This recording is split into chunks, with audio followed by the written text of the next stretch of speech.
A'udzubillahi minasyaitonirrajim. Bismillahirrahmanirrahim. Assalamualaikum warahmatullahi wabarakatuh. Assalamualaikum warahmatullahi wabarakatuh.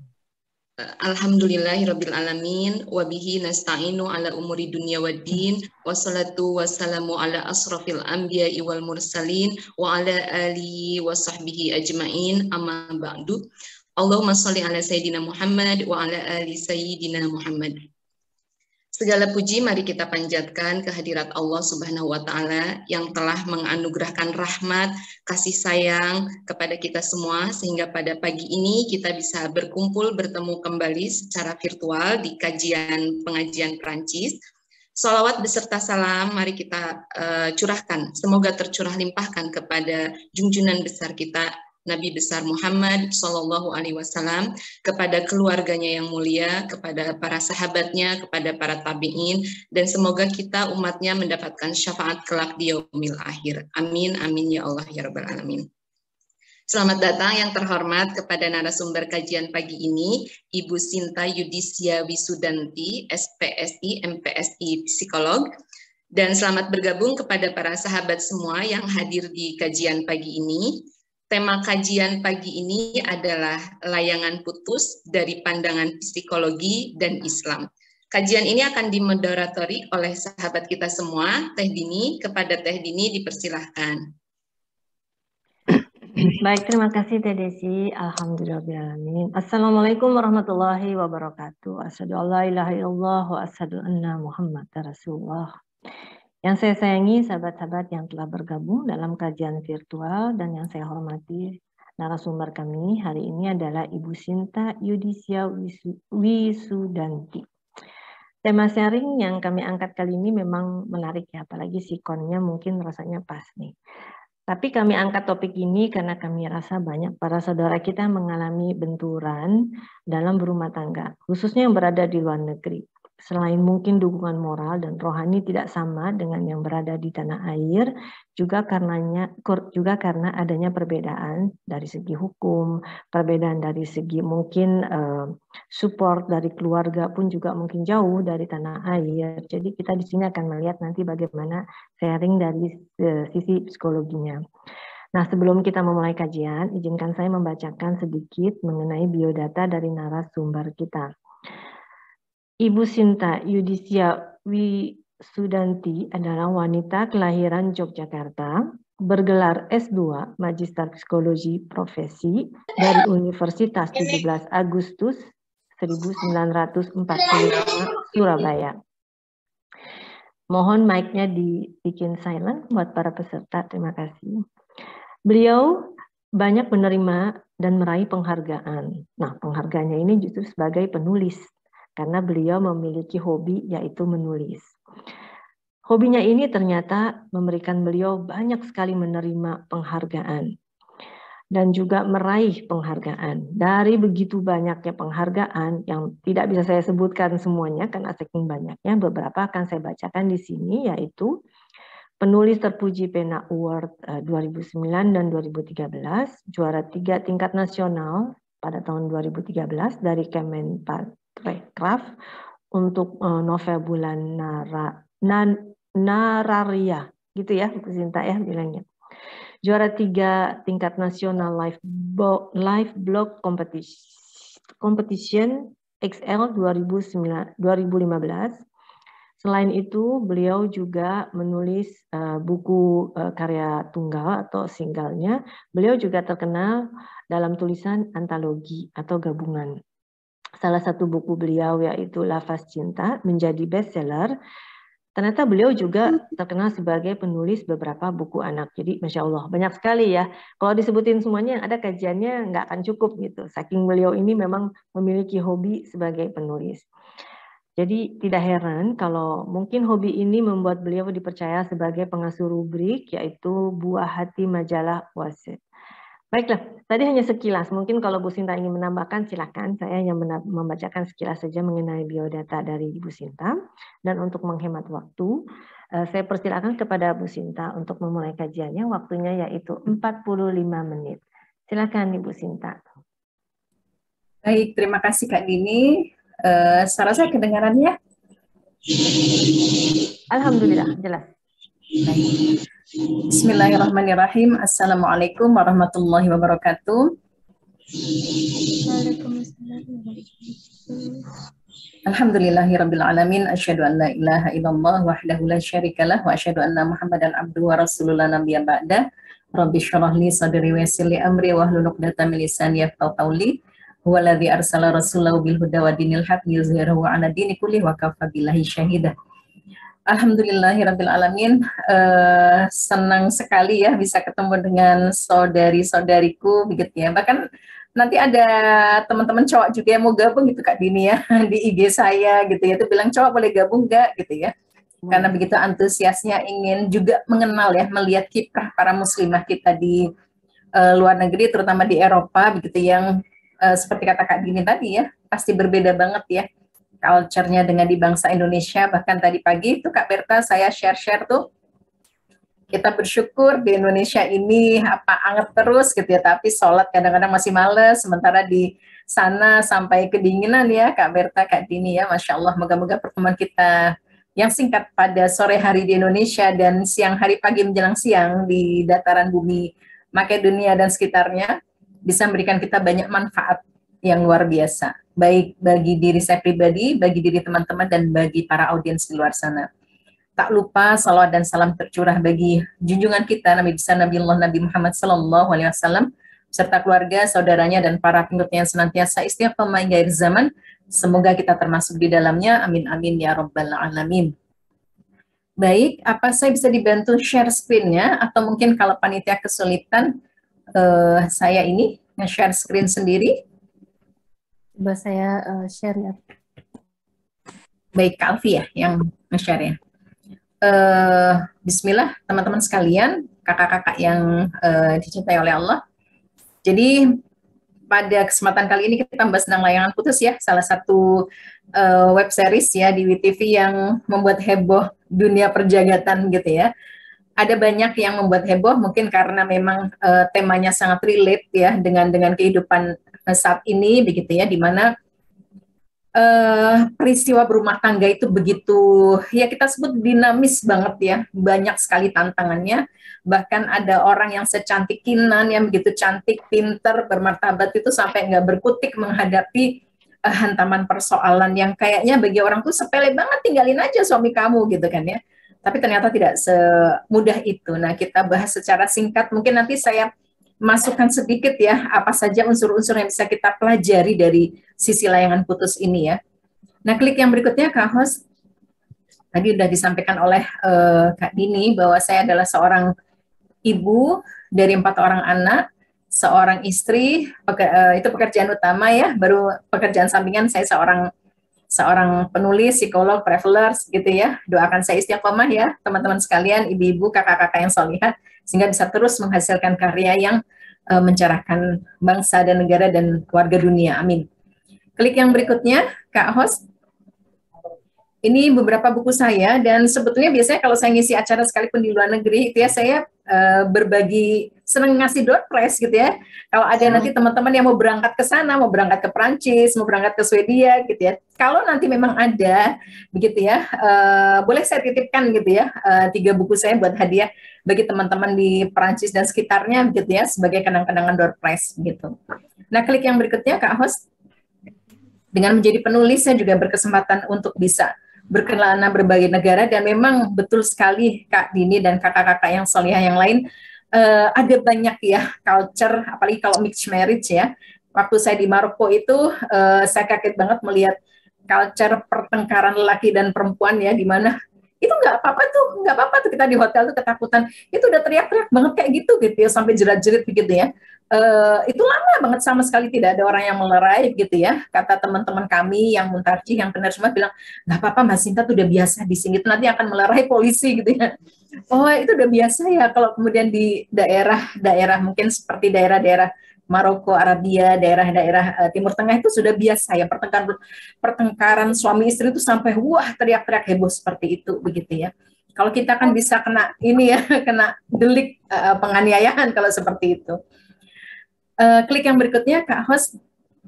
Nah, kita membahas sedikit tentang Layangan Putus. Jadi ketika ini muncul gitu ya, famous banget cerita ini muncul begitu ya, saya sempat membuat beberapa postingan, terutama karena ada yang mungkin mengaitkan loh writing terapi kok kayak gitu kan ya.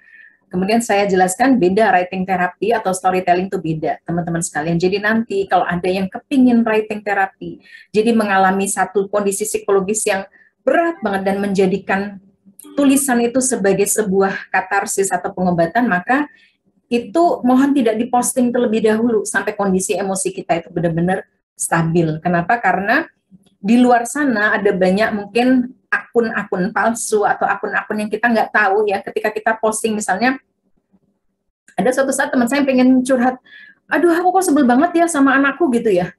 Dia ini apa berantem aja sampai aku cubitin gitu ya. Bagi kita biasa gitu ya, mungkin hal semacam itu ternyata responnya luar biasa ganasnya ya di dunia media sosial sampai dia kemudian stres banget dengan postingan dia. Gitu. Nah, maka kemudian kita harus berhati-hati ketika kita kemudian mengikuti pola ini, kita ingin mengeluarkan emosi negatif kita dengan menulis, maka kita tidak sembarangan memposting. Walaupun pada akhirnya kita tahu bahwa Layangan Putus yang kita lihat serialnya itu beda banget dengan versi asli dari curahan hati si Mami ASF ya. Jadi tolong jangan disamakan ya, Bunda sekalian ya, teman-teman sekalian, karena nanti kasihan penulis aslinya dan juga orang-orang yang terlibat di dalamnya. Nah, klik yang berikutnya, Kak Host. Nah, bisa nanti habis acara ini teman-teman di Eropa ayo bikin tulisan bersama tentang bagaimana suka dukanya mixed marriage ya, atau kemudian bagaimana kita mempertahankan pernikahan kita di negeri asing begitu ya. Kenapa kemudian ini pro kontra begitu ya?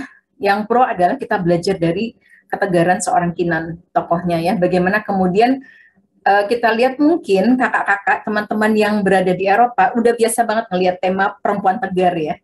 Tapi baru kali ini gitu ya, kita ngelihat sinetron katakannya ya, perempuannya itu elegan banget ketika menghadapi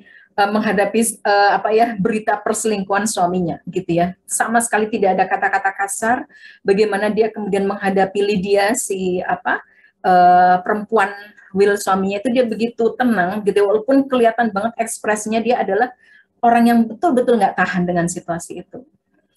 Yang pro adalah kita belajar bahwa pernikahan itu nggak mulus, bahwa dalam pernikahan itu ternyata cantik dan pintar saja tidak cukup, teman-teman sekalian. Saya pernah mengendorse satu buku bagus banget, kisah kumpulan para perempuan yang akhirnya bisa, saya sama sekali tidak menganjurkan perceraian di sini, tidak. Tapi ada satu buku yang saya pernah mengendorse itu, kisah bagaimana para perempuan untuk keluar dari permasalahan rumit pernikahannya, terutama ketika berhadapan dengan KDRT. Ada satu quote penulisnya itu yang sampai sekarang masih tertancap banget, yaitu yang mengatakan bahwa ternyata banyak yang mengalami KDRT itu bahkan yang mereka yang punya high level education gitu ya.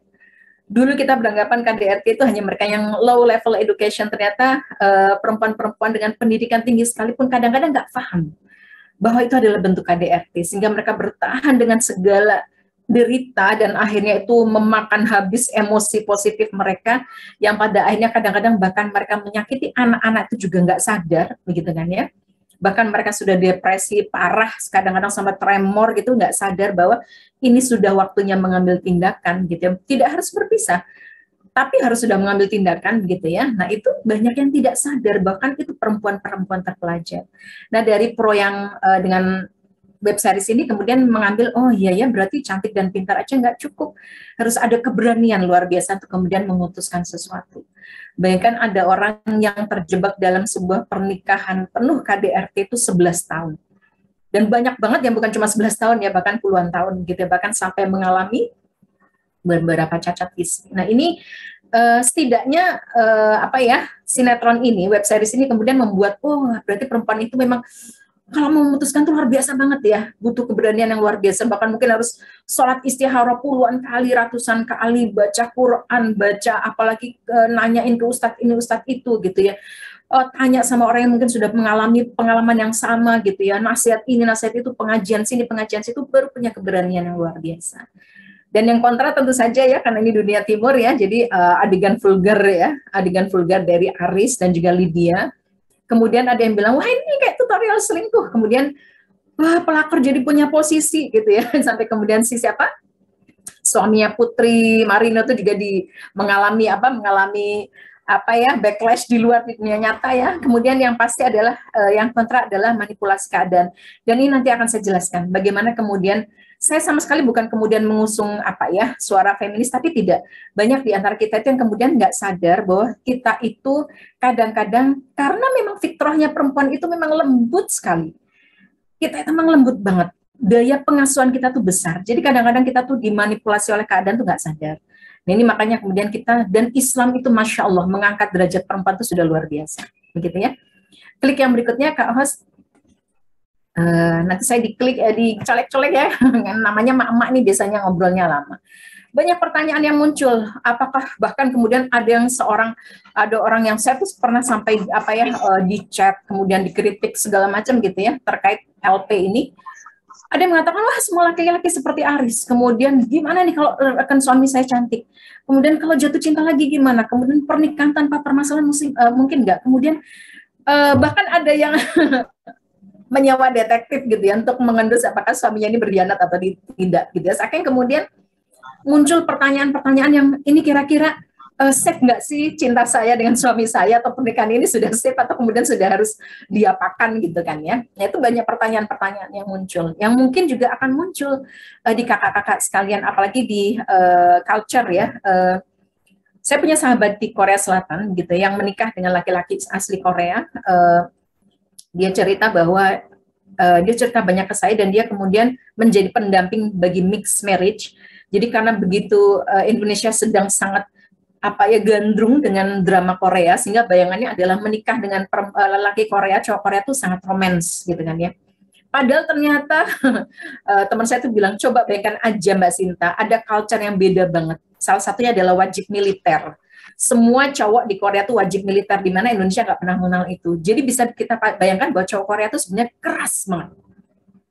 Jadi banyak banget yang orang Indonesia nggak tahan, dan itu di Indonesia sebenarnya sudah masuk KDRT, tapi di Korea tidak gitu kan ya. Nah, itu nanti mungkin ya akan sangat berbeda banget ya. Itu kalau dibawa ke ranah hukum, dibawa ke KBRI ya nggak susah juga untuk kemudian menuntut suaminya yang asli Korea seperti itu. Nah, klik yang berikutnya Kak Host. Nah, kita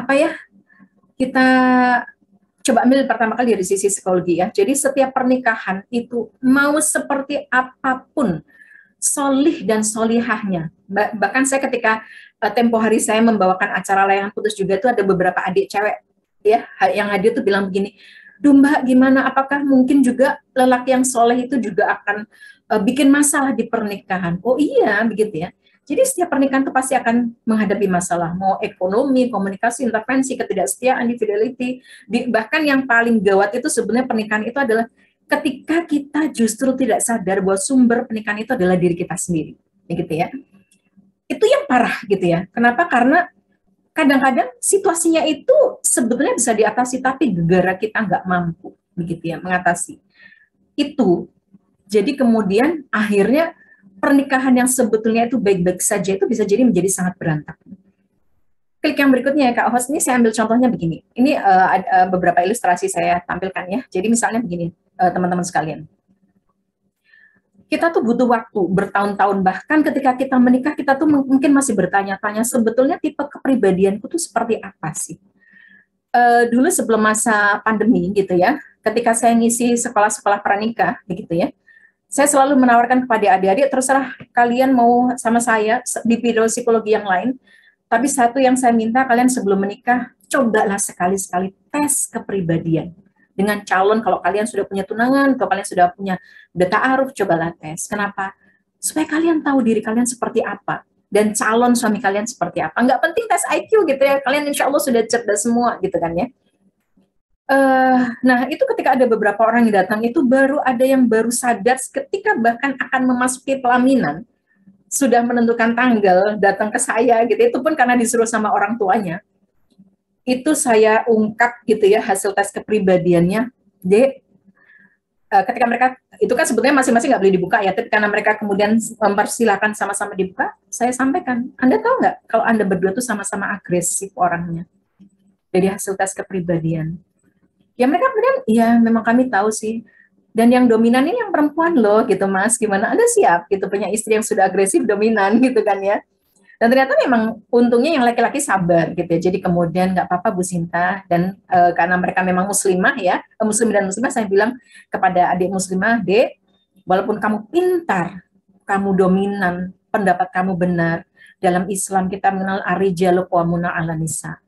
Dengarkan dulu suami kamu ketika nanti suatu saat kamu nikah, walaupun kamu itu kelihatan banget dari tipologi kepribadian dia dominan banget. Nah ini kadang-kadang kita nggak ngerti.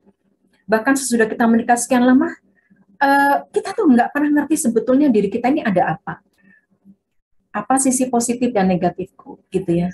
Apa yang menghambatku untuk mengambil keputusan-keputusan penting.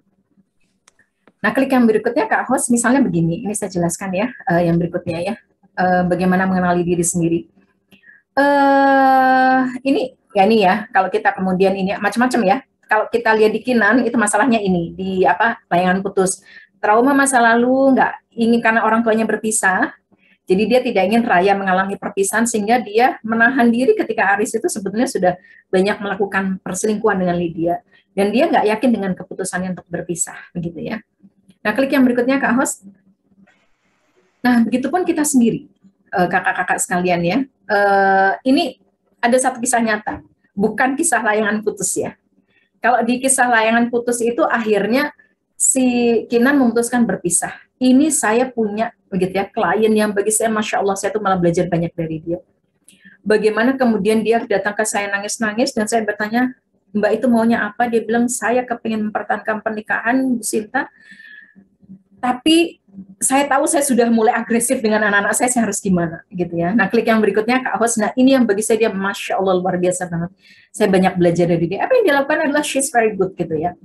Katanya orang Prancis nggak suka bahasa Inggris ya, tapi saya nggak bisa bahasa Prancis, bisanya cuma merci beaucoup gitu ya, apa yang comment allez-vous gitu ya, nggak bisa yang lainnya. Jadi she's very good. Kenapa? Coba kakak ya. Ini cerita beneran dan ini bukan layangan putus.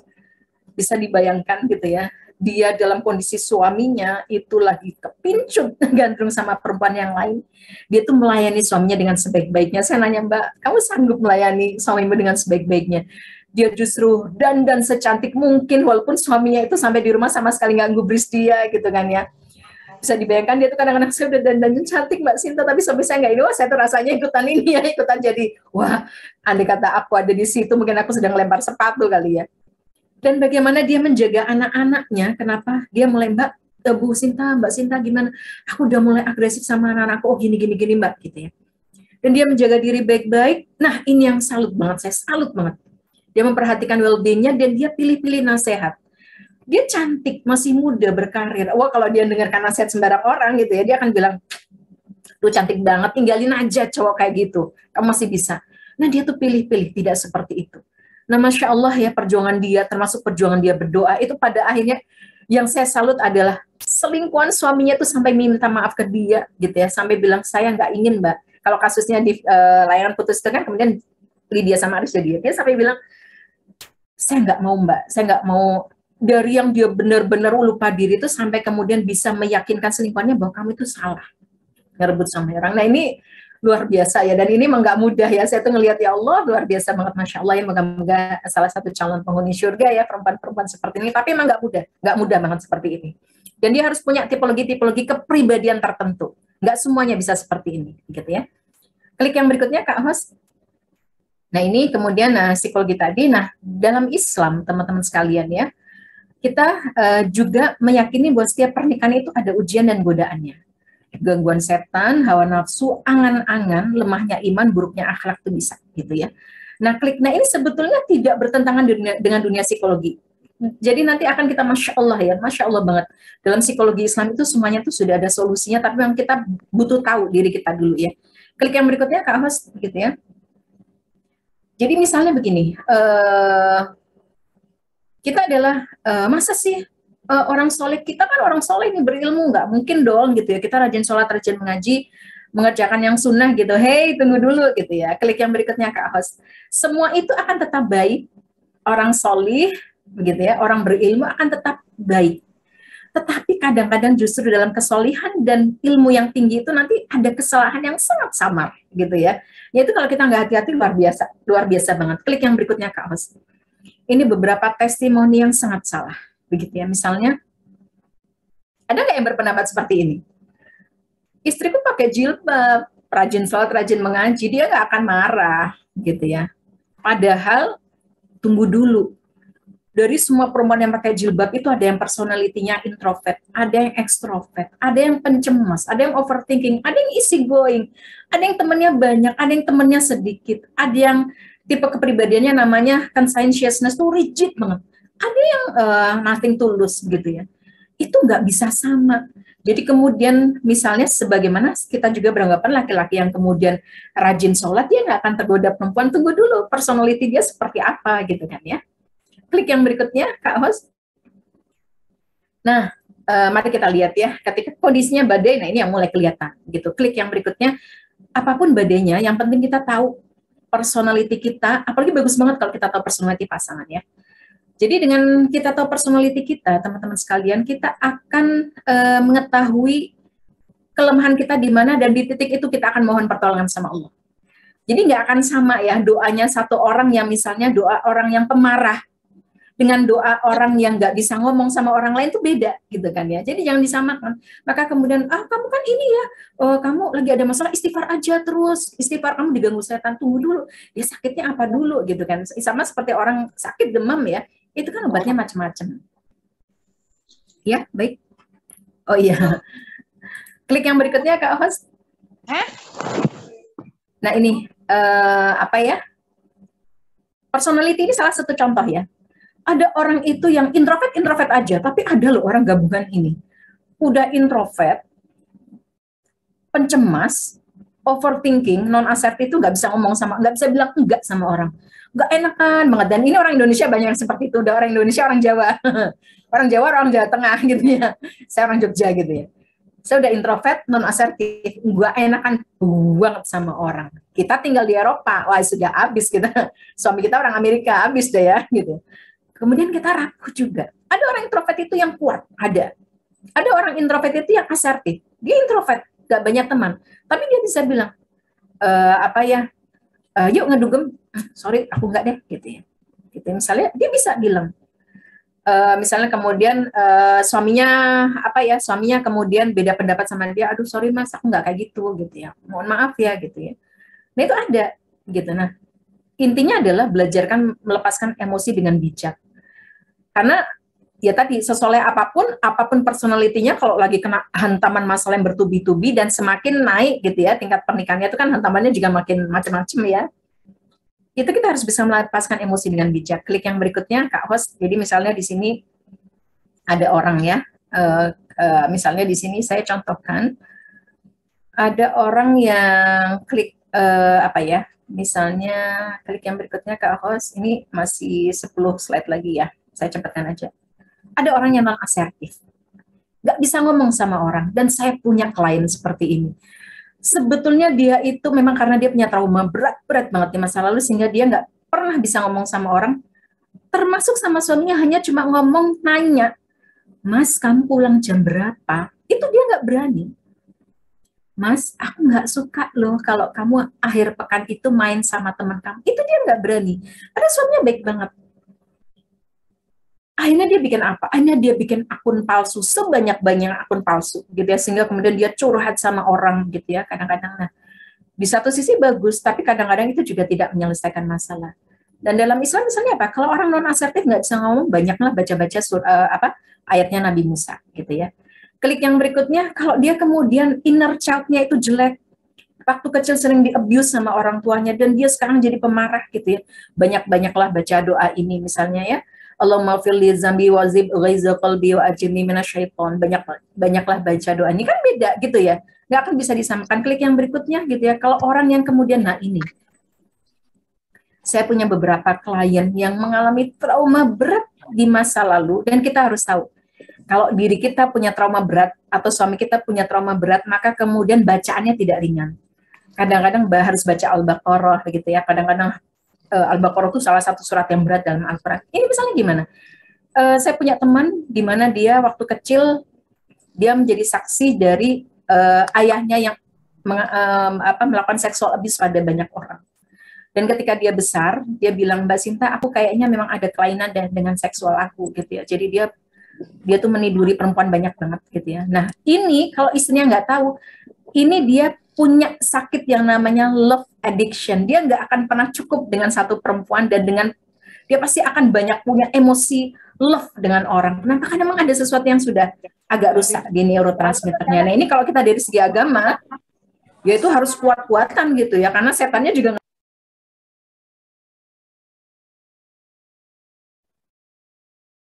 Mbak Sinta, maaf, suaranya ke... Insya Allah, ya Allah, mute ya. Ya Allah, maaf. Sorry ya. Nah, kalau sudah klik yang berikutnya, teman-teman sekalian, ini tadi tahapan awal ya. Kita berdoa. Klik yang berikutnya, Kak Os. Tahapan awal, sudah kita berdoa, sudah kita paham psikologi, sudah kita ke psikolog, nggak mampu. Wah, harus segera. Jangan tunda, jangan sampai kemudian meledak nggak karu-karuan.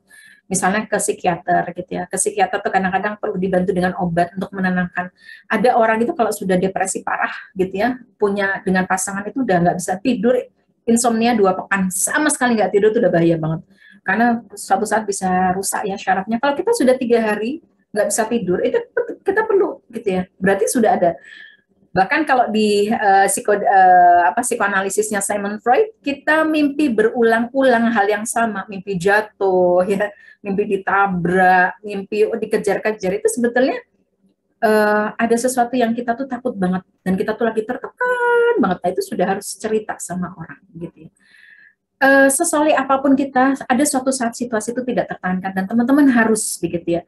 Dan alhamdulillah, apalagi di luar negeri ya, saya pikir di daerah Eropa lebih terbuka. Di Indonesia sekarang juga gerakan mental health, bahwa perempuan itu bukan berarti, bahkan saya sudah bertanya teman-teman sekalian pada pakar syariah ya, misalnya, bagaimana hukumnya seorang perempuan yang tidak boleh bercerita masalah rumah tangganya oleh suaminya. Kan dalam Islam nggak boleh ya membuka aurat rumah tangga, dan suaminya nggak ngebolehin dia cerita, padahal si perempuan ini udah nggak karu-karuan, rasanya udah sakit banget, bahkan kadang-kadang sampai melukai diri sendiri ya, gitu ya.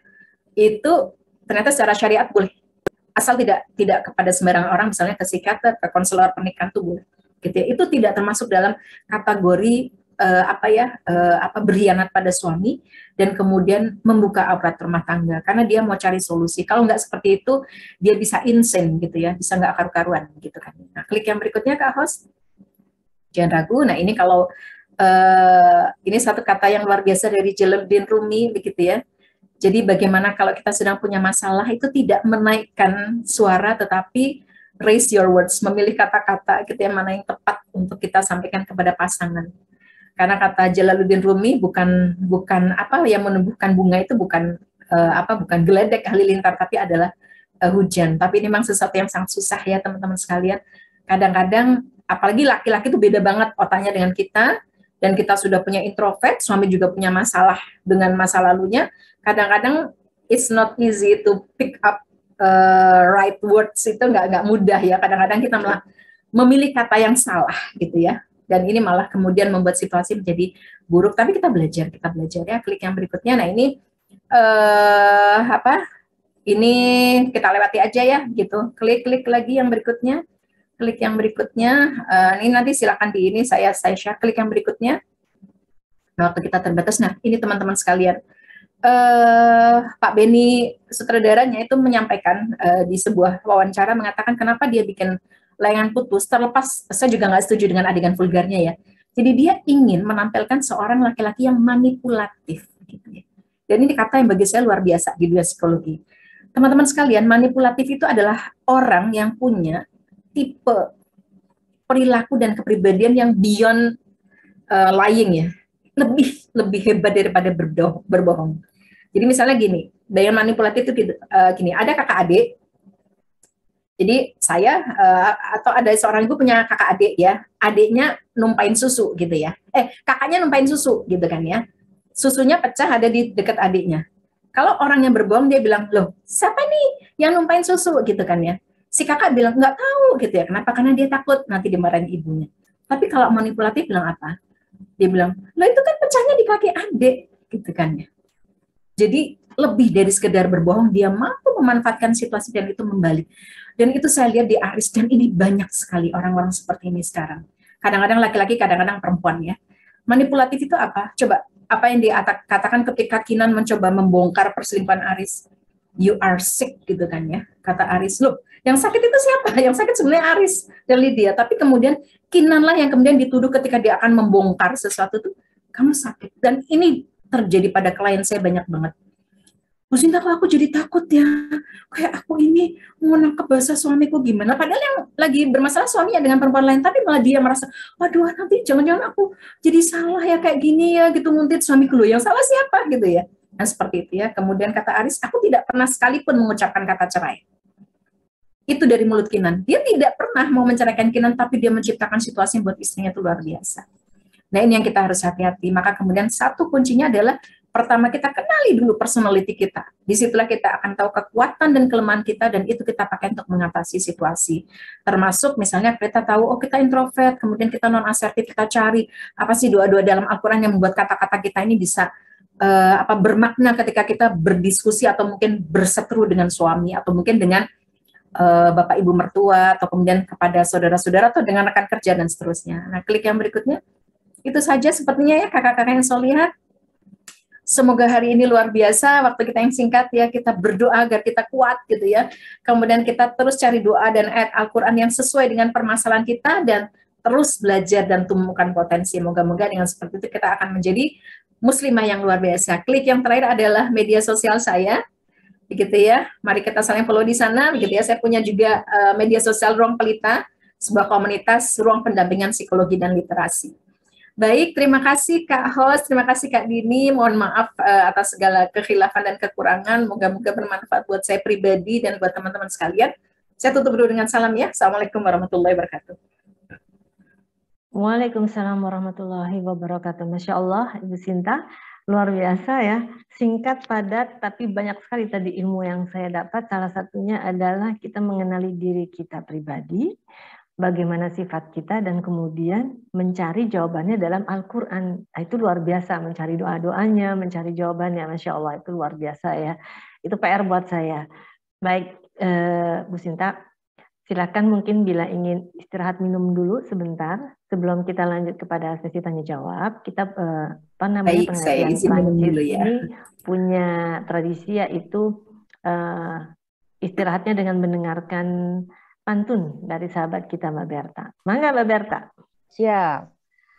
Assalamualaikum warahmatullahi wabarakatuh. Waalaikumsalam. Salju turun, selimuti hari, merindui hangatnya udara Indonesia.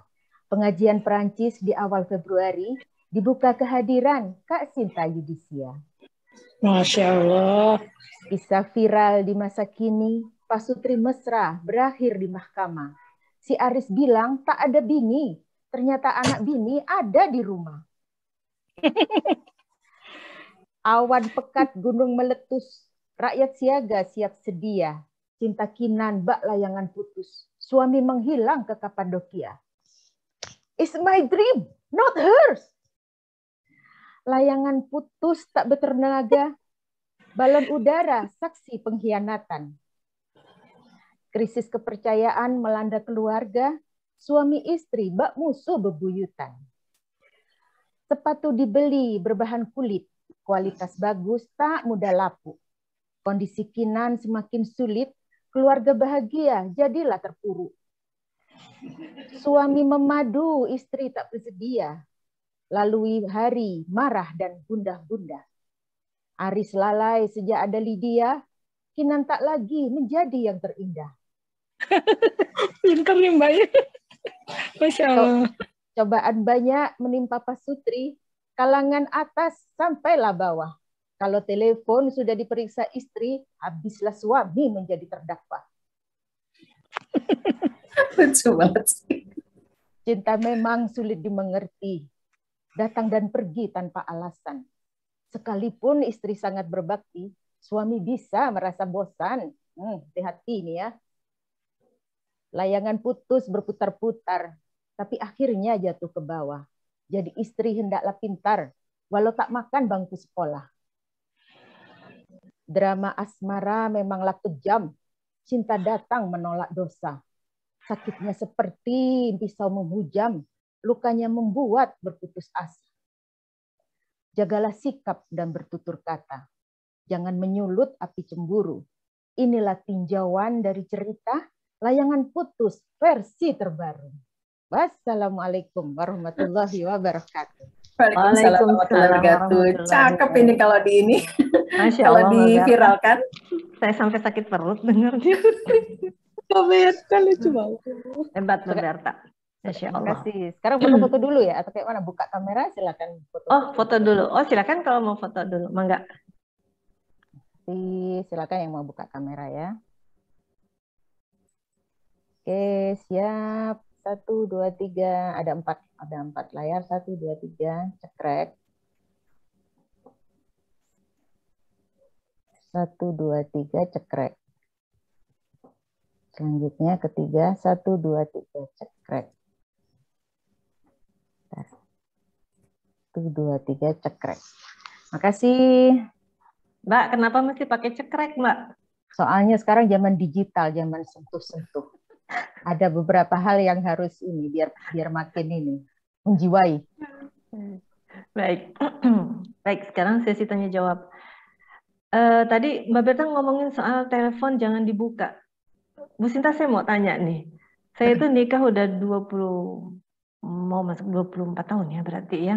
Dan selama menikah itu saya nggak pernah buka telepon suami ya. Saya nggak pernah dan nggak pernah kepikiran gitu loh Bu Sinta ngoprek-ngoprek suami karena mungkin handphonenya dia digeletakin di mana aja kali ya. Jadi siapa aja bisa ngambil dan memang nggak ada kodenya gitu.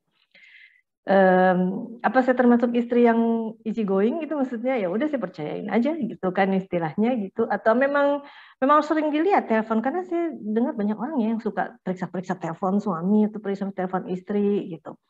Itu gimana tuh dari segi psikologis, apa itu termasuk orang yang kepok gitu apa gimana ya Bu Sinta ya? Setelah itu kita ke pertanyaan berikutnya, silakan Bu Sinta. Sebenarnya kalau ciri dari ada rahasia itu kan di password ya, beberapa gadget, tapi jangan disamakan ya, karena saya pernah punya klien yang ternyata suaminya itu bekerja di bagian pengolahan data dan informasi yang dia bahkan dia bilang sama istrinya bahwa ini nggak bisa deh, memang aku nggak boleh, ini bahaya gitu ya, kalau kemudian sampai HP ini jatuh ke tangan orang itu bahaya gitu ya. Jadi memang nggak, kemudian kalau HP-nya di password tuh mesti suami kita punya simpanan, tidak ya, barangkali kan dia juga khawatir ya kalau HP itu jatuh ke tangan orang, jadi kan bisa nggak apa-apa. Itu mungkin memang tipologinya Mbak Dini ini tipologi yang easy going ya, yang nggak terlalu nggak terlalu unconscientiousness, jadi orang yang juga nggak terlalu rigid banget, udahlah yang penting dia insya Allah kelihatan masih sayang sama aku dan kemudian komunikasi masih lancar. Sebetulnya kan terasa ya kalau kemudian mulai ada sesuatu itu kan salah satunya adalah rahasia begitu. Jadi jangan kemudian habis acara ini periksa-periksa Mbak Dini, nanti malah bahaya. Gitu. Baik Bu Sinta. Baik, kita langsung ke pertanyaan. Sudah ada beberapa pertanyaan. Pertanyaannya yaitu mungkin tadi yang pertama kalau nggak salah dari Tehlin ya? Ya betul, dari Tehlin pertanyaannya. Tehlin mau langsung atau mau dibacakan Tehlin? Silakan dibacakan aja deh Teh Dini. Terima kasih. Baik, nuhun Tehlin. Tehlin dari Prancis, pertanyaannya itu bagaimana menghadapi pasangan yang manipulatif? Apakah harus ditinggalkan? Silakan Bu Sinta. Ya baik. Yang pertama, kakak-kakak sekalian, teman-teman sekalian, bunda-bunda yang solihah, saya sangat tidak menganjurkan perceraian sebagai pilihan awal ya. Dan saya bertanya pada beberapa teman, rekan, klien yang ternyata berpisah, mereka bilang, ada yang bilang jangan Mbak Sinta, kalau bisa Mbak Sinta berjuang gimana kliennya supaya jangan berpisah, karena ternyata berpisah itu sakit banget gitu kan ya, berpisah sakit banget. Nah, tentang pasangan yang manipulatif, cuma itu yang pertama ya. Yang kedua adalah kita harus tahu sekali lagi batas kemampuan diri kita gitu ya. Ada perempuan-perempuan yang dari mana Bu Sinta tahu tadi misalnya dari tes kepribadian bisa, kemudian kita sendiri juga sehat, lingkungan keluarga juga sehat. Maksudnya begini, ada kakak adik yang bisa dijadikan tempat curhat gitu ya. Jadi bukan ternyata kakaknya bermasalah, adiknya bermasalah, bapak ibu kita bermasalah, berarti kan kita ini tapi kita masih punya teman-teman, oh it's okay, berarti mungkin kita masih punya support system. Karena orang kalau sudah pasangannya memang bermasalah dan salah satunya manipulatif, itu pasti kita stres banget. Salah satu pasangan yang manipulatif itu adalah kita ini jadi kelihatan, tadi kata Kak Berta, kita jadi terdakwa gitu ya. kita yang menderita, kita dianggap playing victim, dan bahasa playing victim itu kan sekarang kita jadi hati-hati banget ya kalau mau kemudian. Dan itu orang yang manipulatif itu memang pinter banget untuk kemudian melihat situasi itu gitu. Misalnya ketika ada seorang istri yang buka-buka, dia curiga gitu kan, yang buka-buka suaminya akan dengan, apalagi kalau suaminya solih dan tahu ayat-ayat Al-Quran, akan kemudian mendakwa istrinya sebagai, kamu tidak taat pada suami, kamu kemudian ingin membongkar aib suami, padahal seharusnya kamu justru melindungi aib suami kamu, begitu ya. Nah itu kalau kita nggak kuat, tapi kita masih ingin mempertahankan pernikahan dengan beberapa pertimbangan, segera kita cari bantuan. Dan insya Allah ya masih cukup banyak pasangan-pasangan yang tadinya berantakan banget kehidupannya, ketika kemudian salah satu akhirnya mendapatkan support system yang baik, dia akhirnya jadi kuat, mantep, dia kemudian malah bisa ngajakin pasangan yang satunya, ayo kita perbaiki pernikahan kita. Tapi ternyata kalau di situ setelah biasanya kalau di psikolog itu ya, kita memantau sebuah analisa itu 3 bulan, 6 bulan, 12 bulan. Kalau sudah peristiwanya cukup berat, kita lanjutkan cepat-cepat ke psikiater, bahkan kalau sudah ada KDRT yang benar-benar itu kita lanjutkan kepada pihak kepolisian misalnya kayak gitu ya. Kalau dia kemudian suaminya manipulatifnya sampai KDRT seperti itu. Tapi kalau tidak, dan kita punya kepribadian kuat, kita coba atasi. Nah, dari mana kita punya kepribadian kuat, ayo kita kemudian sekarang gitu ya, banyak-banyak menganalisa diri kita sendiri. Nah, begitu ya, Kak siapa tadi? Kak Eli? Gitu ya. Alhamdulillah, terima kasih Kak Sinta. Assalamualaikum. Waalaikumsalam warahmatullahi wabarakatuh. Baik, cukup jawabannya ya Teh Lin ya. Baik, pertanyaannya berikutnya. Tadi Bu Sinta membicarakan mengenai tes kepribadiannya. Ini ada pertanyaan sebenarnya di mana sih bisa dapat tes kepribadian? Dan satu lagi Bu Sinta, mungkin buat kita yang ada di luar negeri ini, apalagi di Perancis mungkin ya, kita ingin sebenarnya psikolog, kadang-kadang ada beberapa teman yang ingin psikolog, tapi masalahnya perbedaan culture dan perbedaan agama. Itu yang membuat kita jadi agak sulit. Nah, apakah buat kita yang jauh ini bisa konsultasi dengan jarak jauh, mungkin dengan Bu Sinta seperti itu untuk tes kepribadian? Apakah Bu Sinta membuka mungkin istilahnya konsultasi seperti itu? Bagaimana caranya? Silakan Bu Sinta. Baik. Jadi Masya Allah ya, ibu-ibu sekalian, kakak-kakak sekalian, berkah dari pandemi ini, justru klien-klien saya semakin banyak. Saya bersyukurnya begini, bukan kemudian, wah duitnya banyak, bukan. Tapi dulu orang nggak berani datang ke psikolog, itu karena dia harus datang ke rumah saya, harus face to face. Sekarang bahkan mereka bisa punya banyak pilihan, dan itu buat mereka nyaman, kan nggak setiap orang loh bisa membongkar masalah. Ada yang kalau konsultasi ke saya, fit call ya Mbak, Bun, ada yang suara aja ya, ada yang kemudian, boleh chat nggak? Karena dia nggak mau sampai kedengaran suara pun, karena yaitu tipologi kepribadian dan masalahnya sudah sangat rumit sehingga dia kemudian merasa lebih nyaman kalau chat. Jadi Masya Allah justru dengan online ini banyak sekali orang-orang yang bisa terbantu ya. Jadi silakan aja, sekarang sudah tidak berbatasan dengan benua dan laut ya. Jadi bisa insya Allah dengan online gitu. Nah, untuk tes kepribadian beberapa bisa gitu ya, beberapa bisa, tapi nanti kalau tes kepribadian ke saya, jangan itu dijadikan salah satu acuan, karena memang karena jarak yang jauh ya, misalnya saya pakai tes gambar gitu ya, dan itu nanti di-scan, itu pasti hasilnya akan berbeda dengan ketika kertas itu ada di depan saya langsung. Jadi mungkin kalau saya pengen tahu nih Bu Sinta gimana ya, coba deh kita gambar, dan kemudian saya lihat, oh mungkin kurang lebih seperti ini, tapi jangan jadi patokan satu-satunya ya Mbak, gitu ya. Mbak harus cari yang benar-benar bisa face to face, begitu. Terima kasih. Baik, semoga cukup jelas ya. Tadi dari saran dari Bu Sinta dan juga infonya. Baik, pertanyaan berikutnya, mungkin kita langsung dulu ke pertanyaan secara langsung. Yang pertama tadi dari Ibu apa Bapak ini ya? Rido dari Ibu Nia, tadi saya tanya Mbak, boleh? Oh, Ibu Nia, baik silakan Ibu Nia. Satu pertanyaan ya Bu Nia. Baik. Sebelumnya terima kasih. Assalamualaikum warahmatullahi wabarakatuh. Salam kenal, saya dari BSD Jakarta. Terima kasih sudah bisa masuk di pengajian ini. Mbak Sinta, saya mau tanya, kadang kita suka teringat masa lalu yang pernah dilakukan. Gini, ada pertanyaan dari adik. Aku satruat. Mic-nya tolong bagi yang tidak bertanya agar dibikin silent. Terima kasih. Jadi adik sepupu saya bertanya nih Mbak Sinta barusan, suaminya dulu pernah berselingkuh, tapi terus sekarang rumah tangga mereka silent, bagus, baik. Tapi terkadang kayaknya masa lalu suami tuh teringat terus katanya gitu. Kadang-kadang gitu. Itu caranya bagaimana? Kadang-kadang sedikit aja jadi memicu ke situ lagi, memicu itu. Jadi kayak apa ya, masih luka. Jadi luka, kadang-kadang luka itu masih kecil dibuka lagi gitu. Itu gimana Mbak Sinta? Assalamualaikum warahmatullahi wabarakatuh. Jazakumullah khair. Ya, baik, terima kasih Kak Nia dan buat kita semua. Perlu kita sadari bahwa perselingkuhan itu adalah salah satu peristiwa dalam rumah tangga yang paling menghancurkan harga diri seseorang, gitu ya.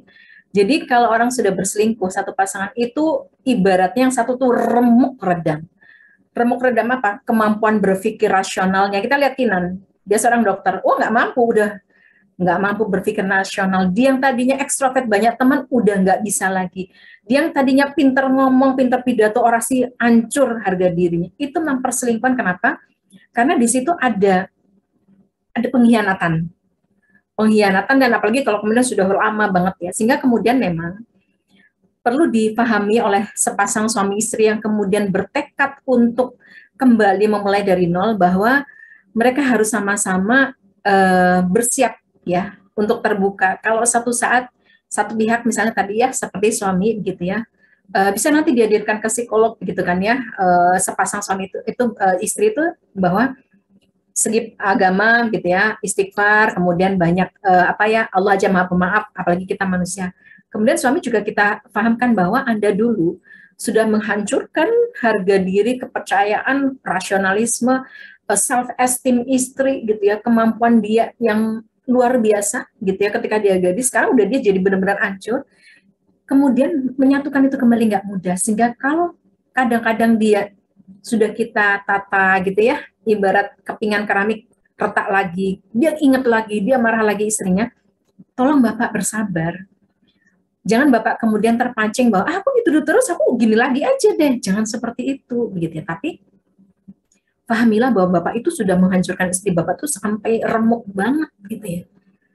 Jadi kemudian kalau istri, nah ini memang perlu kita sadarkan berdua. Jadi sama si ayah, si suami kita pahamkan bahwa istri Anda itu mungkin nggak cuma setahun 2 tahun, tapi butuh waktu lama untuk kemudian membuat dia yakin lagi. Nah si istri juga kita pahamkan bahwa beri kesempatan yang kedua pada suami untuk kemudian memperbaiki diri dan minta untuk tidak memancing-mancing. Gitu. Jadi dua pihak itu memang harus terus dikuatkan, Bu Nia ya. Kenapa? Jangan sampai kemudian kita biarkan begitu saja. Karena bagi si perempuan, si istri juga nggak mudah, dan wajar banget dia kemudian ketika suaminya misalnya keluar kota, dia kemudian curiga. Ketika suaminya mungkin pakai parfum baru, dia curiga. Ketika HP suaminya ganti, dia curiga. Ya itu wajar banget. Dan kita minta support dari suami juga bahwa supaya dia lebih berlapang dada gitu ya. Toh begitu ya, ini kan kita akan memulai hidup yang baru, sehingga kemudian ayo terus ya kita tingkatkan lagi kemampuan ibadah kita, komunikasi kita, kemudian juga mungkin kalau ada waktu mereka perlu bulan madu yang kedua gitu ya, dan mengenang semua yang mempertahankan gitu. Saya pernah ada satu buku Anton Chekhov yang luar biasa. Jadi ketika si suami itu menghadapi istrinya sudah mau pisah gitu ya, suaminya tiba-tiba mengingat satu hal gitu ya, ketika dia di rumah itu dia sudah mau berniat memisahkan istrinya, dia kemudian melihat sekeliling ruangan, apa sih satu barang yang bisa mengingatkan aku supaya aku tidak menceraikan istriku, dan dia melihat sebuah payung hitam. Itu indah banget ceritanya. Payung hitam itu adalah pertama kali dia melamar istrinya di bawah hujan gitu ya, so romance ya. Jadi kalau dia ingat itu, dia akan lupa lagi pada semua permasalahan yang ada di rumah tangga mereka. Jadi memang tolong diingatkan pada pasangan tersebut, ayo ingat-ingat lagi apa gitu yang kemudian buat kalian bersatu, dan bawa itu ketika kalian bulan madu kedua. Begitu ya Bunda Nia, semoga bermanfaat. Baik, terima kasih Mbak Sinta. Sebelumnya insya Allah nanti saya akan hubungi karena saya juga mau panggil Mbak untuk sekolah anak kami di BSD. Terima kasih Mbak, insya Allah. Terima kasih Kak Nia, Bunda Nia. Baik, terima kasih. Baik, terima kasih Bu Sinta, Masya Allah. Pertanyaan berikutnya kita langsung aja ya Bu Sinta ya. Dari Mbak Rida Jerman, silakan. Assalamualaikum warahmatullahi wabarakatuh. Makasih Mbak Dini. Ya Ibu Sinta, saya mau izin bertanya. Terkadang ada hal-hal yang menurut saya kalau kita dalam bergaul itu memang mungkin harus pilih-pilih, atau tidak semua mungkin atau tidak lebih bagus tidak menceritakan masalah rumah tangga kepada orang lain. Semisal saya punya pengalaman ada teman dekat gitu yang udah bercerai, yang saya sudah berteman 10 tahun, 11 tahun gitu. Tapi sewaktu pas sedikit saja misalkan kalau saya bercerita tentang masalah rumah tangga, itu ujung-ujungnya yang saya tangkap solusinya ya udah cerai aja gitu. Jadi intinya kalau yang saya tangkap berteman itu juga sangat mempengaruhi, bisa mempengaruhi rumah tangga kita. Jadi dengan siapa kita berteman itu akan membuat suasana rumah tangga kita juga akan berwarna seperti pertemanan gitu. Jadi misalkan makanya jadi saya tuh selalu berpikir apakah saya harus misalkan kalau saya ada masalah apakah saya harus cerita dengan orang lain ataukah saya pendam sendiri gitu. Jadi yang ingin saya tanyakan, apakah sebetulnya baik kalau kita berumah tangga tidak perlu menceritakan kepada siapapun? Karena menurut saya, Ibu Sinta, kalau kita bercerita ke orang lain, itu bisa yang mungkin masalahnya cuma mungkin 30%, 50%, itu bisa jadi 80% lebih besar daripada kita tidak cerita gitu. Karena mungkin berumah tangga itu kan kadang berantem gitu ya, Bu. Kadang sehari dua atau berapa lama kemudian nanti bisa baikan dan itu nanti bisa baik lagi gitu. Tapi kalau udah ada campur tangan orang ketiga, itu masalahnya bisa jadi lebih lama gitu menurut saya, walaupun sama keluarga sendiri. Nah yang kedua saya sedikit lagi Bu, maaf. Satu pertanyaan ya. Oh oke, Mbak Dini. Makasih Mbak. Supaya yang lain bisa. Jazakillah khair. Baik, silakan Bu. Ya, baik, terima kasih Mbak Rida, Masya Allah ya. Jadi begini, yang penting kita tahu batas kemampuan diri kita, gitu ya, kakak-kakak yang soleh. Salah satu kemampuan diri kita adalah, apalagi kalau sudah punya anak-anak, coba dicek, begitu ya. Kalau sudah klien-klien saya itu sudah mulai, salah satu pertanyaan saya adalah, Mbak sudah mulai menyakiti anak-anak enggak? Gitu ya. Jadi ada klien saya yang kemudian dia kasusnya seperti kasusnya Kinan. Dan dia bilang dia mencoba untuk saya mencoba bertahan, Bu Sinta. Oke, perceraian saya itu selalu menjadikan perceraian pilihan terakhir, bahkan dalam beberapa kasus saya sampai mengistiharohi klien-klien saya gitu ya. Kalau ternyata jawabannya nggak cerai, jangan sampai cerai Mbak, walaupun permasalahan udah rumit banget gitu ya. Nah, tapi kemudian saya bilang gini, Mbak sudah mulai sama anak gimana? Nah kalau ada tuh yang sudah, ya Bu Sinta saya kok sama anak-anak sudah mulai ini ya, ada kadang-kadang dia mulai banting-banting, mulai teriak-teriak gitu ya. Saya bilang, Mbak berarti harus segera cari pertolongan. Kalau Mbak nggak percaya saya gitu kan ya, karena saya kadang-kadang teman sedekat yang kadang-kadang nanti mungkin tahu gitu kan ya. Saya kasih kontak beberapa teman psikolog. Saya kasih Mbak mau psikolog, psikiater terserah.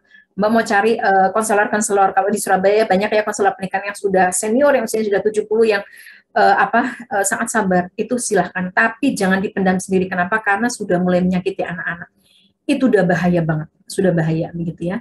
Apapun kondisi bahwa kita bilang kita udah kuat gitu ya. Nah, kalau misalnya masih belum mau, biasanya oke, kalau Mbak nggak mau ke psikiater. Ke psikiater itu mungkin nanti salah satunya dapat obat ya. Obat supaya apa? Supaya ada penekanan agresivitas. Karena mungkin karena nggak mampu ngomong sama suaminya, akhirnya ngomong sama anak, akhirnya yang jadi pelampiasan anaknya gitu ya. Nah, itu nggak bagus banget. Nah, memang teman-teman sekalian, bunda-bunda solihah, kita harus berhati-hati ketika memilih teman gitu ya. Saya yakin bukan karena teman-teman di sini ember bocor, tidak, tapi kadang-kadang begini, kan kita juga nggak kuat gitu ya. Aduh, aku cerita sama siapa ya, misalnya Mbak Rida cerita sama aku gitu ya. Misalnya saya bukan psikolog ya. Aduh, aku tak tanya dia sama Mbak Berta gitu, gimana ya. Nah, kadang-kadang seperti itu. Bukan dia maksudnya ember bocor, tapi karena nggak kuat.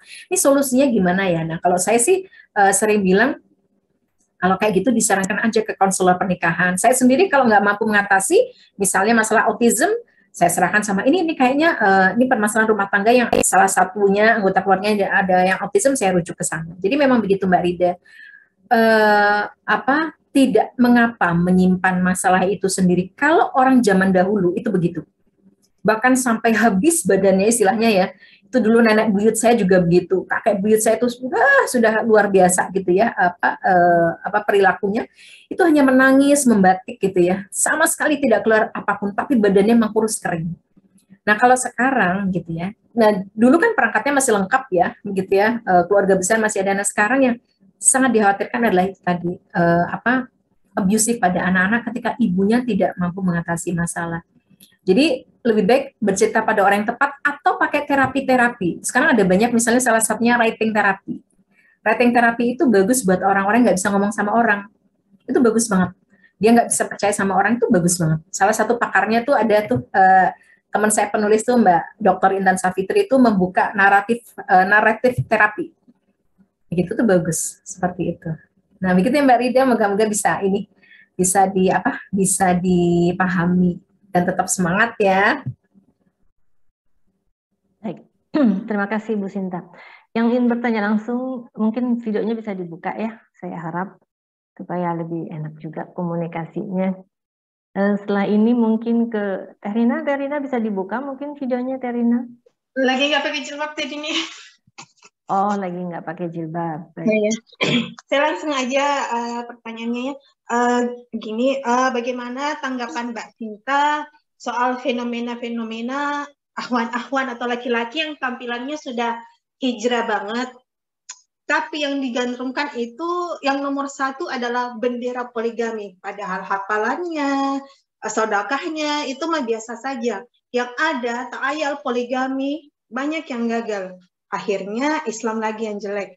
Nah, ini ada pengalaman sendiri di keluarga, ditanya, ingin dijodohkan sama seseorang yang tampilannya kayak gitu. Jawabannya si cewek ini adalah, nggak mau, saya takut dipoligami. Ini kan lucu banget kan? Terima kasih.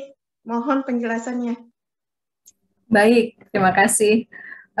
Ada pengalaman menarik ya, kakak-kakak yang solihah, ketika dulu saya pernah mencoba mencombelangi seorang teman dari pesantren dengan seorang ikhwan solih dari Yaman. Yaman itu adalah salah satu sentra ulama Islam, itu ada di Yaman, gitu ya. Bahkan ada beberapa hadis Rasulullah yang mengutamakan betapa unggul dan utamanya orang-orang Yaman dalam segi agama. Ketika kemudian sedang dimacombelangi itu, dia bahkan hafal, si pemuda ini hafal Quran, hafal hadis ya, kurang apa ya gitu. Nah kemudian ketika ditawarkan perempuan Indonesia gitu kan ya, ditawarkan sahabat saya gitu ya, yang macomblangin itu bilang begini, yang bisa bahasa Arab, saudaraku ya akhi, mohon maaf, perempuan Indonesia itu tidak biasa dipoligami begitu ya, tidak seperti perempuan Arab. Apa yang dikatakan? Oh nggak apa-apa, kata dia. Dia pakar Quran dan pakar hadis gitu ya. Jadi dia bilang nggak apa-apa, saya menerima itu. Jadi ternyata pemahaman poligami itu bagi kita memang fikih ya. Ada yang kemudian mengatakan bahwa itu sunnah yang diutamakan. Ada yang mengatakan kalau saya tidak mampu dengan satu istri aja, saya kemudian ada istri, ada anak yang harus dibimbing gitu kan ya. Itu saya nggak mampu. Bagaimana kemudian saya bisa membimbing ini yang lain gitu ya. Bahkan dulu ustadzah saya itu begitu ya di poligami, itu dia menceritakan gitu ya kepada saya perjuangan sepasang suami istri yang melamar, karena ustadzah saya itu janda gitu ya, janda masih muda gitu ya. Itu bagaimana kemudian suaminya itu berusaha memuliakan istri pertamanya, dan sampai ustadzah saya istri kedua tuh bilang, kamu harus menghormati istri pertama, mbakmu. Kenapa? Karena bagaimanapun kamu sudah menyakiti perasaan dia. Dan itu bagi saya luar biasa begitu ya. Nah, ternyata memang poligami itu seharusnya tidak dimaknai dengan sederhana gitu ya. Jadi kemudian bahwa hanya mengambil satu aspek begitu ya. Jadi kemudian bukannya saya kemudian nggak pro poligami dan kemudian akan menentang salah satu hukum Allah, tidak ya. Tetapi bahkan ini orang Yaman gitu ya, itu pun paham bahwa orang Indonesia tuh nggak biasa di poligami. Kalau raja-raja zaman dulu iya gitu ya.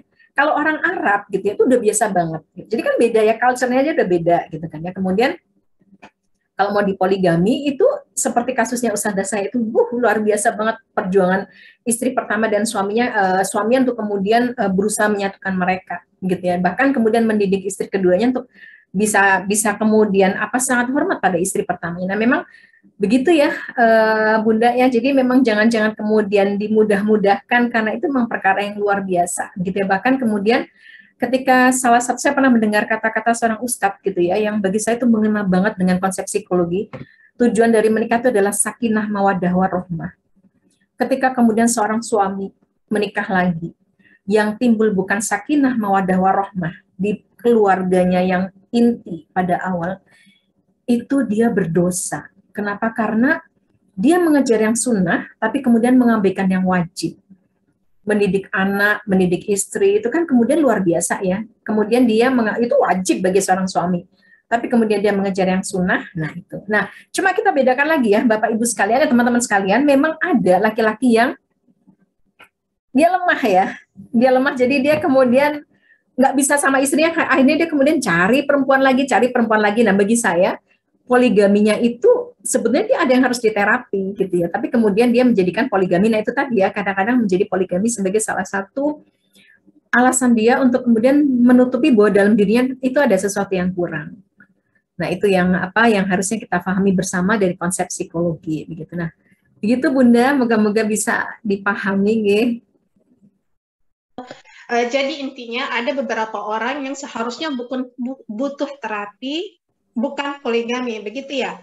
Iya, begitu ya. Jadi ada misalnya begini, ada satu kasus itu ya, laki-laki yang dia tuh lemah sama istrinya, gitu ya. Dia nggak bisa sama istrinya, nggak bisa menjadi kawan istrinya, gitu ya. Kemudian dia diam-diam poligami. Ini ada kejadian yang ini ya. Ternyata kemudian dia nggak cukup lagi dengan istri yang kedua. Kenapa? Tapi dia pakai alasannya poligami. Ternyata dia memang nggak bisa. Dia harusnya belajar untuk asertif sama istrinya, gitu ya. Ternyata malah dia nggak non asertif sama istrinya. Jadi ada loh laki-laki itu yang kemudian dia nggak punya leadership tuh ada. Nah, harusnya kan bukan itu yang ditanamkan. Dia bukan kemudian leadership-nya dia bukan dengan dia punya istri banyak, tapi bagaimana kemudian dia bisa mengelola rumah tangga yang pertama dulu. Nah, betul Mbak Rina, betul. Harusnya kemudian ada orang-orang yang seperti itu. Walaupun tidak menjudge bahwa ada laki-laki yang juga keuamannya bagus ya, imamnya tuh bagus, memang kemampuan leadership-nya bagus, yang dia juga bagus ketika dia punya istri lebih dari satu. Baik, terima kasih Mbak Rina, semoga cukup ya. Masya Allah, terima kasih ya Bu Sinta. Ada pertanyaan satu lagi, semoga masih ada waktu, yaitu dari Teh Dian. Silakan Teh Dian, mangga. Jazakallah khair Mbak Dini. Assalamualaikum Bu Sinta. Pertanyaan saya gini, tadi tentang manipulatif ya, tadi kan pernah sudah dijelaskan gitu. Salah satu cara untuk solusinya itu kan pertamanya kita harus mengenali personality kita gitu ya. Nah, kalau kasusnya gini, jadi dulu saya pernah terlibat sebuah relationship yang saya merasa jadi korban manipulasi orang tersebut gitu kan. Nah, pada saat itu saya lama banget baru menyadari kalau saya itu jadi korban manipulasi. Nah, tapi saya kayak karena itu orang dekat gitu ya. Jadi saya kayak nggak bisa kalau nggak memaafkan. Saya berusaha memaafkan dan seterusnya seperti itu. Dan saya juga berusaha untuk mengenali personality saya dan juga orang tersebut gitu. Walaupun pada saat itu saya nggak sampai ke psikolog ya atau ke psikiater gitu.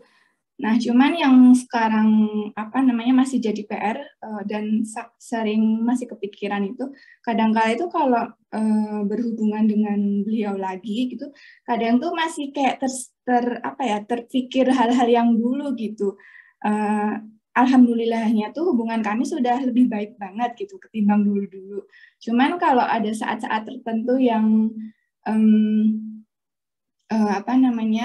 ketika kami berkomunikasi dan mungkin dia curhat ke saya ada suatu masalah atau apa, terus saya tuh jadi kayak kepikiran yang dulu gitu loh, Bu. Jadi gimana ya caranya biar kita itu bisa menghandle perasaan-perasaan atau pikiran-pikiran yang yang dulu dia lakukan ke saya kayak gitu supaya nggak terulang gitu. Ya barrier itu yang ingin saya atasi gitu supaya ketika lihat ke dia itu enggak yang mengungkit-ungkit masa lalu, karena saya yakin dia pasti udah berubah gitu, ada sikap untuk berubah ke sana. Cuman namanya udah jadi habit, udah jadi kebiasaan gitu, mungkin kan masih ada hal-hal yang terbawa dan itu kadang membuat saya kayak membuka masa lalu. Kayak gitu. Ya itu aja sih yang mau saya tanyakan Bu Sinta. Terima kasih jazakumullah khair. Baik. Terima kasih kakak-kakak sekalian, mbak-mbak sekalian. Ini sekalian menghimbau pada mbak-mbak sekalian.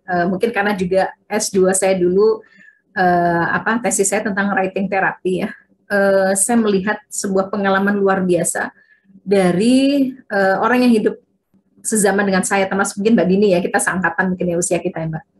Yaitu kita membiasakan punya buku harian, mbak-mbak sekalian. remaja, saya sejak remaja dulu, seusia saya dulu SD, SMP itu kita terbiasa punya buku harian. Dan sekarang hampir setiap kali saya mengisi acara, saya kembali menghimbau orang-orang untuk punya buku harian lagi. Mungkin kalau khawatir, kalau dulu ada gemboknya ya, Mbak Dini ya, buku harian zaman dahulu ya, Mbak Berta ya. Sekarang mungkin kalau bagi teman-teman yang khawatir, buku harian itu nanti dihack gitu ya, walaupun sudah ada kuncinya, bisa nulis di blog dan dikunci. Apa fungsi dari buku harian? Kita belajar memisahkan mana emosi, mana rasio, gitu ya. Apalagi bagi kejadian-kejadian traumatik dalam hidup kita, berselingkuh, dibohongi, dimanipulasi. Apalagi kita perempuan itu sudah sabda Rasulullah itu memang kita, maksud Rasulullah bukan merendahkan perempuan, tapi memberikan isyarat bahwa kita memang sangat dipengaruhi emosi, dan itu sudah ada buktinya, otak kita memang seperti itu, gitu ya. Kita akan tercampur-campur. Emosi rasio itu tercampur, dan itu mengganggu hubungan kita dengan suami, laki-laki yang sebagian besar porsinya adalah rasio. Nanti laki-laki akan bilang gini, kamu kok ingat-ingat yang dulu, kamu nggak pernah berhitung, saya tuh juga berkorban sama kamu juga punya kesalahan, kamu juga, nah itu kan ada jadi nggak ini ya, nggak bagus. Tapi kita juga punya luka gitu ya, kita juga kecampur-campur kadang-kadang, ya aku tuh tahu suamiku tuh banyak pengorbanannya sama aku, tapi aku nggak bisa ngilangin itu. Nah, apa fungsi buku harian itu, teman-teman sekalian? Disitulah kita mencoba untuk menyembuhkan luka hati kita sedikit demi sedikit. Jadi kalau buku harian gitu ya, itu kita akan menulis catatan kita, misalnya tanggal hari ini gitu ya, 2 Februari suamiku sudah berjanji dia tidak akan marah dengan kata-kata yang kasar lagi misalnya gitu. Dan kemudian kita akan lagi, ternyata nanti tanggal berapa, 2 tambah 7 gitu ya, 9, kita menulis lagi, sejauh ini sudah seminggu gitu ya, suamiku ternyata sudah tidak berkata-kata kasar lagi. Nanti tanggal berapa? 9, tanggal 10-nya suaminya berkata-kata kasar lagi. Dengan punya buku harian, kita belajar untuk punya fakta. Oh, ternyata suamiku selama sebulan itu yang dulu gitu ya, dia suka mencaci maki aku gitu, yang ngata-ngatain aku gitu kan ya. Ternyata dalam sebulan ini dia yang tadinya sebulan sampai 20 kali mencaci maki aku, sekarang bulan ini sudah tinggal 15. Oh, berarti kan menurun. Begitu ya, menurun nih. Sehingga kita bisa memisahkan mana yang emosi, mana yang rasio. Oh iya ya, berarti sudah berkurang dia. Nah, itu akan membantu kita. Menulisnya sendiri sudah membantu emosi kita menjadi reda. Kemudian catatan kita juga akan membantu merangsang rasionalitas kita. Kalau nggak seperti itu, kita ingat, seingatku kamu tuh sudah ngata-ngatain aku sekian banyak gitu. Seingatku kamu nggak ngasih aku uang belanja. Seingatku itu campuran antara emosi dan rasio yang nggak karu-karuan. Maka kemudian bagi saya pribadi, mbak-mbak sekalian, silakan ya untuk kembali kita memiliki buku harian. Dan itu bagus banget. Apalagi ibu saya punya buku harian gitu ya. Beliau usia 80 tahun dan itu menjadi warisan bagi kami, perjalanan pernikahan beliau yang penuh onak duri. Bagaimana Mbak? Alhamdulillah saya punya buku harian dari saya SMP sampai sekarang, setiap malam sebelum tidur saya tulis semua. Oh, Masya Allah, begitu ya. Bagus-bagus itu Mbak. Iya. Dan itu moga-moga akan membantu kita untuk kemudian belajar memisahkan mana yang bagian emosi, mana yang bagian rasio. Dan kalau ngomong dengan suami mungkin nanti akan kita padukan itu ya. Karena kalau enggak, apalagi kalau kita sudah punya masalah seperti tadi ya, Mbak siapa ya tadi, Mbak Rina atau Mbak Rida ya, yang ada masalah saudaranya itu akan jadi bumerang. Kita terus mengorak, ya emang kita sakit ya sebagai perempuan, tapi kemudian kalau emosinya terus nggak ditumpahkan dan kita tidak bisa berhitung fakta, kita salah-salah nanti kecurigaan kita akan mendorong suami ke arah yang seperti itu gitu ya. Nah, itu khawatirnya. Nah, makanya Masya Allah ya, resolusi kita hari ini gitu ya, dengan pengajian Perancis ini adalah kita belajar untuk punya buku harian. Di blog juga nggak apa-apa, dikunci, siapa tahu bisa jadi pantun-pantun yang memikat seperti pantunnya Mbak Berta. Begitu. Terima kasih Mbak Dini. Baik, terima kasih. Kalau ingat-ingat masa lalu itu sama aja, itu kayak kita dibisikin setan ya Mbak Sinta ya?